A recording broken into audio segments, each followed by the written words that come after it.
Trying to attract people to move to Indiana, we're trying to attract them to stay in Indiana, and unless we do some things in order to make Indiana competitive, we're going to lose out. Well, and I think that that's a good place where we start to think about, just from an infrastructure perspective, defining what we're talking about, because some folks hear the word infrastructure and they think, okay, we're talking about roads and bridges. Some folks hear infrastructure and we're talking about all of the things that help to move people and freight, including roads, bridges, rails, locks and dams, and then also sidewalks, multi-use trails. Then you take that one step farther and you say, okay, infrastructure also includes water, and how do you get water to people and wastewater? And then you can make that one step broader and you say there's a broadband component to infrastructure. So infrastructure broadly has a lot of different silos that goes down within, and I think we have to think about almost what we're trying to achieve with each one of those silos. And infrastructure really is important in determining who's going to move here and who's going to stay here, both for firms and companies. But the other point we got to remember about infrastructure is what's infrastructure in Rising Sun or Paoli may not be the same as what's infrastructure in the metropolitan area, and that kind of makes sense because the types of firms and people who are going to live in Rising Sun or Paoli aren't the same as the kinds of Marion County. One of the problems we've had over the years is that the way we pay it is based on maybe 20th century tax districts, and our population and our economic engines have grown larger than those old geographical tax districts, and it's tough because nobody wants to give, they want it painless. So I think that there's, and this goes back to kind of the defining what we're trying to accomplish, but I think it backs into what you're talking about, is infrastructure does one of two things at least. And it can be infrastructure that moves people, services, goods, across, or information across some sort of network, or it can be there for economic development. In reality, it does both, but we have to think about what we're trying to accomplish. Is the purpose of the infrastructure investment to move stuff, or is it to do economic development? Also, can you sustain the investment? How can you invest, and how can you have that a public-private partnership in order to get it done? I mean, that's the scene. Nobody wants to. Private sector doesn't want to pay for all of it. Public sector doesn't want to pay for all of it, but they both end up benefiting, and the population benefits. But to get someone to commit to do that is a big problem.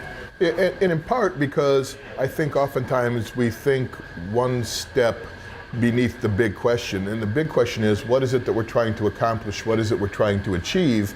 And until you can describe what your goal is, justifying any investment is somewhat difficult. And so a piecemeal approach says, we'll do this, we'll do that, but if people don't grasp how it fits and how those infrastructure investments are intended to make their life better, then it's unlikely that they're going to be as supportive or as willing to pay for them. So I'm a baby boomer. My dad's generation basically paid for building the interstate system, a really important piece of infrastructure. If you think about it, it actually made spring breaks possible, right?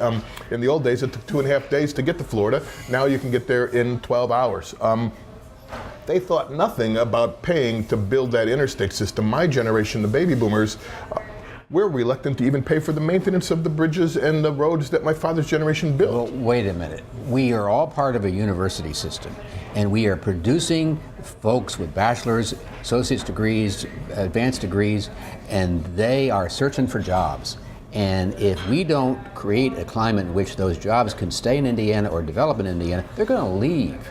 And then our tax base is just going to be stagnant. I mean, we've got to have a concerted effort to try to do many things together and move Indiana ahead, or we're going to be losing our population. And so when you start thinking about infrastructure, the metropolitan areas are in a position where their challenge is, how do we make the investments that enable us to capitalize on the economic opportunity that metropolitan areas provide the state? Rural areas face a different challenge, one part of it is what sorts of infrastructure investments do we need to make to support an aging population? The other question they have to ask themselves is, what sorts of infrastructure investments do we need to make in order to make our places more attractive to the kinds of folks who tend to be moving out and into metropolitan areas? Yeah, but one of the problems is somebody's got to articulate the big picture, the horizon out there that we all have to look towards, because we tend to end up reacting to how does this hurt me or benefit me, and if it hurts me in some way, I'm not for it, so that I don't want to help anybody else. I mean, it's a rather narrow approach. I'm saying is that if everybody's boat can rise, we can move ahead. For but everybody. making no decision is a decision, and it means that we're going to go status quo and regression. So, the lack of forthright leadership puts Indiana behind. Yeah, ignoring change is probably one of the riskiest things you can But possibly it's so do. comfortable.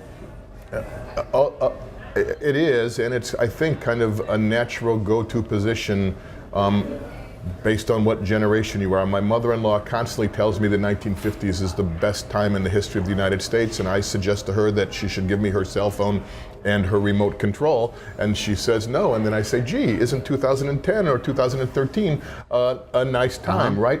Ignoring change is really, really easy, but if you're going to make good public policy, you want to understand change, and then you want to use that change to provide you opportunity to make progress. Well, it used to be that somebody came into Indianapolis and they said, okay, we want to do this and this, so we're not ready.